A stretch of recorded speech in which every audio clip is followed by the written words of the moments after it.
Hello दोस्तों, चलिए देखते हैं किरचॉफ लॉ के एप्लीकेशन जो था पहला फर्स्ट एप्लीकेशन हम देखेंगे। किरचॉफ लॉ आपको हमने ऑलरेडी पिछली वीडियो में कवर कर रखा है। अगर आपको कोई भी डाउट है किरचॉफ लॉ से रिलेटेड या कोई भी प्रॉब्लम्स है, किसी क्वेश्चन को सॉल्व करने में इशू हो रहा है तो आप पूछ सकते हैं। क्वेश्चन को कमेंट कर सकते हैं या डायरेक्टली हमने किरचॉफ लॉ के काफी सारे क्वेश्चन कवर कर रखे हैं। जो मोस्ट इंपॉर्टेंट क्वेश्चन थे जो ऑलरेडी बोर्ड में पूछे गए थे, हमने काफी सारे क्वेश्चंस कवर किए थे। आई होप बहुत सिंपल है किरचॉफ लॉ।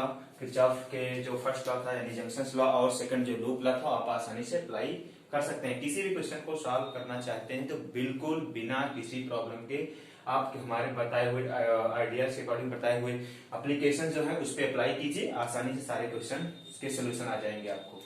चलिए इसमें आज के हम इस टॉपिक में देखने वाले थे किरचॉफ लॉ के जो एप्लीकेशन है दोस्तों। पहला एप्लीकेशन है wheat stone bridge.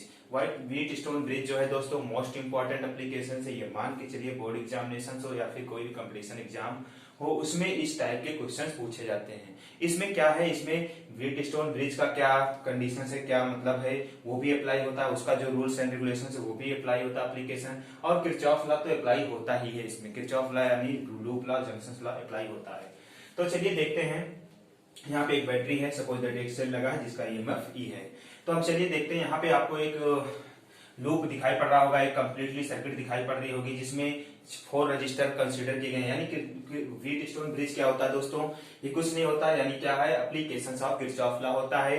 According to this given circuit consist 4 resistance R1, R2, R3 and R4। 4 resistance होते हैं जिसमें आपको 2 नोन होंगे 2 अननोन होंगे।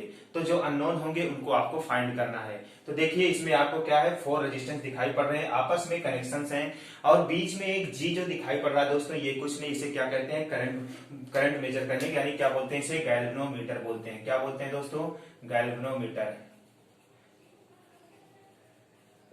गैल्वेनोमीटर है दोस्तों। ये क्या करंट को मेजर करेगा, यानी इस सर्किट में कितना करंट, कौन सा, IG। हम अगर ये कंप्लीटली, अगर ये लूप है कि according to Wheatstone bridge क्या है, अगर ये लूप कंप्लीटली बैलेंस होगा तो जो इसमें हमने कनेक्शंस किया है इस पॉइंट को नाम दे देते हैं दोस्तों, पॉइंट ए और पॉइंट बी, पॉइंट सी और पॉइंट डी। हमने जो कनेक्शंस बी और डी का कनेक्शंस किया है, कंबाइंड किया है दोस्तों, इसमें क्या होगा, जो भी अगर कंप्लीटली फुली बैलेंस होगा, ये लूप आपका कंप्लीटली बैलेंस होंगे चारों रेजिस्टेंस, तो इस केस में क्या होगा, जो करंट IG जो ड्रॉप होगा इस गैल्वेनोमीटर जो मेजर करेगा उसका डिफ्लेक्शन 0 होगा। तो according to Wheatstone bridge क्या कहता है, when given circuit is completely balanced then both galvanometer will be measure 0 deflections। यानी करंट क्या होगा, IG क्या हो जाएगा दोस्तों, IG 0 हो जाएगा in case of completely balance.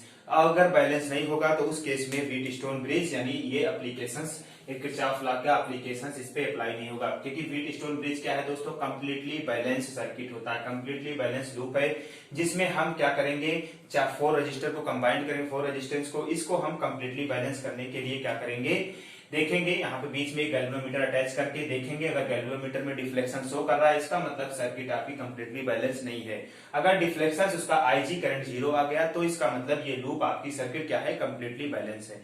आप इसको यूटिलाइज कर सकते हैं। तो चलिए देखते हैं कैसे फाइंड करेंगे, इसमें क्या रिलेशनशिप आता है आपको देखेंगे। तो हम यहाँ पे किरचॉफ के लूप लॉ अप्लाई कर सकते हैं। आप देखें यहाँ पे करंट I1 R1 में फ्लो हो रहा है, I2 R2 में, I4 4 में, I3 3 में फ्लो हो रहा है। तो बिल्कुल एक क्लोज लूप हम कंसीडर करते हैं। पहला फर्स्ट क्लोज लूप कंसीडर करते हैं दोस्तों। चलिए फर्स्ट लूप हम अप्लाई करते हैं। लूप कौन सा कंसीडर करेंगे, ABDA यानी क्लोज लूप बैटरी, तो यहाँ से अटैचमेंट है दोस्तों। आप कौन सा लूप कंसीडर करेंगे, ABDA यानी क्लोज लूप हमारा फर्स्ट ये क्लोज लूप होगा। सेकंड क्लोज लूप कौन सा होगा दोस्तों, फर्स्ट क्लोज लूप हमारा ये है, ये क्लोज लूप है दोस्तों, फर्स्ट है। सेकंड क्लोज लूप आपका ये होगा, आप सेकंड क्लोज लूप इसको कंसीडर कर सकते हैं। तो चलिए देखते हैं सेकंड क्लोज लूप कौन कौन से हैं। ये है BCBDC, ये सेकंड होगा। तो फर्स्ट के लिए हम पहले वोल्टेज इक्वेशंस यानी according to Kirchhoff law, loop law के अकॉर्डिंग इक्वेशंस लिखते हैं। देखते हैं क्या इक्वेशंस आएगी। चलिए देखते हैं क्या आएगी। तो अगर फर्स्ट हम लूप को कंसीडर कर रहे हैं ABDA में, तो आप क्या करेंगे, यहां से स्टार्ट करेंगे। बताइए क्या होगा, फर्स्ट I2 इंटू R2। अब दोस्तों यहाँ पे देखिए करंट का भी सप्लाई इधर से जा रहा है, हाई से लो की ओर करंट फ्लो होता है, आप जानते हैं मैंने बता रखा है ऑलरेडी, हाई से लो करंट फ्लो होता है ऑलवेज। अब बताइए लूप की डायरेक्शंस भी तो हाई से लो ही है दोस्तों, हाई से लो यानी प्लस कंसीडर करेंगे। बट यहाँ पे गैल्वेनोमीटर के केस में हम मानते हैं ये कंप्लीटली बैलेंस कंसीडर कर रहे हैं। इस केस में आईजी का जो करंट ड्रॉप है उसको हम जीरो कर लेते हैं। चलिए IG current completely balance case में आईजी का करंट ड्रॉप हम मान लेते हैं जीरो है, तो करंट जीरो है, तो इस केस में क्या होगा, R2 का क्या होगा दोस्तों, आई माइनस होगा या प्लस। दोस्तों ध्यान से देखिएगा, क्योंकि अब इसकी लूप की डायरेक्शन, करंट अपोजिट डायरेक्शन में जा रहा है, लूप की डायरेक्शन अपोजिट है, तो क्या हो जाएगा प्लस, क्योंकि करंट हाई से लो जा रहा है, लूप के अकॉर्डिंग हम चलते हैं, तो लूप क्या है, लो से हाई यानी गेन कर रहा है, गेन मतलब प्लस, तो I1R1 is equal to zero, यही होगा, इसमें कंप्लीट लूप होगा। अगर इसको सॉल्व करेंगे दोस्तों तो I2R2 इज इक्वल टू, ध्यान दीजिएगा इसके अकॉर्डिंग क्या आ जाएगा, यहाँ पे माइनस था, अब इसकी डायरेक्शन हमने प्लस लिया था, ध्यान दीजिए हाई से लो जा रहे थे प्लस दिए थे, हाई से लो, सॉरी ये तो माइनस होगा दोस्तों, हाई से लो जा रहे थे तो माइनस कंसीडर करेंगे, क्योंकि मैंने ऑलरेडी बताया था करंट तो हाई से लो जाता है, लेकिन लूप की डायरेक्शंस भी हाई से लो, इसका मतलब हाई से लो मतलब लॉस हो रहा है, तो लॉस के केस में होगा क्या हो जाएगा, ये इधर I1R1।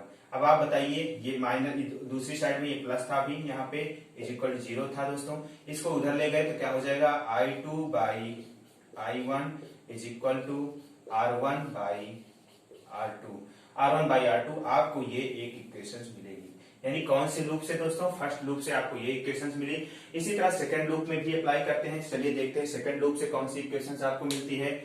सेकंड लूप की इक्वेशंस अगर आप लिखना चाहते हैं, आई होप इसको रफ कर दें, आप सभी को क्लियर हो गया होगा, बिल्कुल सिंप्लीफाइड सिंपल वे में हमने समझा दिया है, आई होप सबको क्लियर हो गया होगा।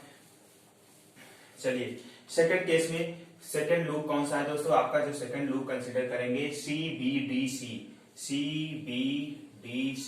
इस केस में भी इक्वेशंस लिखेंगे तो क्या हो जाएगा दोस्तों, I4R4 इन केस मान, ये दोस्तों क्या होगा, आप देखिए यहाँ से करंट अपोजिट डायरेक्शन में जा रहा है, करंट यहाँ पे इस डायरेक्शन में जा रहा है, यानी लूप की डायरेक्शन हमारी ऐसे है दोस्तों, लो हाई से लो जा रहा है लेकिन अपोजिट डायरेक्शंस में करंट फ्लो हो रहा है, करंट की डायरेक्शन ये है, लूप की डायरेक्शन ये है, तो क्या कंसीडर करेंगे, जस्ट अपोजिट, इसको हम प्लस ले लेंगे, माइनस IG को तो जीरो, माइनस इसकी डायरेक्शन देखिए दोस्तों, हाई से लो यानी लॉस हो रहा है, तो क्या होगा I3 और R3 is equal to zero. अब आप बताइए I4 बाई I3 क्या दोस्तों मिलेगा आपको, I4 और I3 इधर डिवाइड में आ जाएंगे तो क्या हो जाएगा, R3 डिवाइड बाई R4, ये सेकेंड इक्वेशन आपको मिलेगी।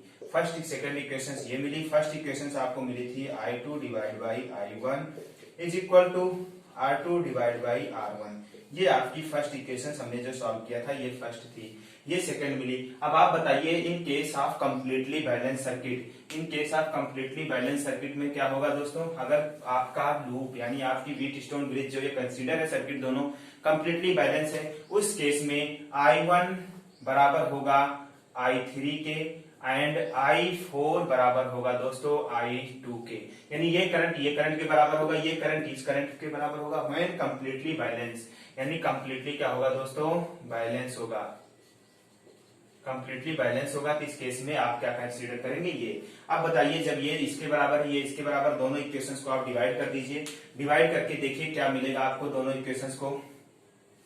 चलिए हम फिर से लिख देते हैं, दोनों इक्वेशंस को एक दूसरे के साथ डिवाइड कर देंगे, कंप्लीटली बैलेंस है, तो यहाँ पे हमने लिखा था I2 divide by I1 is equal to R2 divide by R1, इसको हम क्या करते हैं, कंप्लीटली बैलेंस है तो ध्यान दीजिएगा, दूसरी क्या थी I4 डिवाइड बाई I3 था is equal to R3 is by R4। अब I4 के बराबर है, ये इसके बराबर है, ये इसके बराबर है दोस्तों, तो ये सारी इक्वेशंस भी बराबर होंगी, R1 is equal to R3 divide by R4। जब दोनों आपस में बराबर हो गए, सभी करंट बराबर हैं, तो ये I2 I4 के बराबर होगा, I1 I3 के बराबर होगा, तो ये इक्वेशंस, ये दोनों इक्वेशन, ये इसके बराबर है, राइट लेफ्ट साइड दोनों आपस में बराबर हैं, तो राइट साइड भी इक्वल होंगे। इन केस ऑफ आपको क्या कहेंगे, कंप्लीटली बैलेंस लूप होगा, यानी IG करंट, जब IG की में डिफ्लेक्शन, गैल्वेनोमीटर में डिफ्लेक्शन कितना होगा दोस्तों, जीरो, यानी करंट जीरो फ्लो होगा तो गैल्वेनोमीटर का डिफ्लेक्शन क्या रीड करेगा, zero. In case of balance Wheatstone bridge, अगर बैलेंस व्हीटस्टोन ब्रिज है तो ये कंप्लीटली जीरो, IG करंट क्या होगा, डिफ्लेक्शन जीरो होगा, आपकी ये इक्वेशंस आएगी, और यही इक्वेशंस आपकी जो मोस्ट इंपॉर्टेंट है for applications of Kirchhoff law. Kirchhoff law applications क्या था दोस्तों? पहला व्हीटस्टोन ब्रिज। आई होप सभी को क्लियर हो गया होगा। तो thank you and please video को लाइक कीजिएगा, शेयर जरूर करें अपने सभी पढ़ने वाले फ्रेंड के पास। इस पे हम न्यूमेरिकल कंसीडर करेंगे, जो भी इंपॉर्टेंट न्यूमेरिकल हैं आप लोगों को जो भी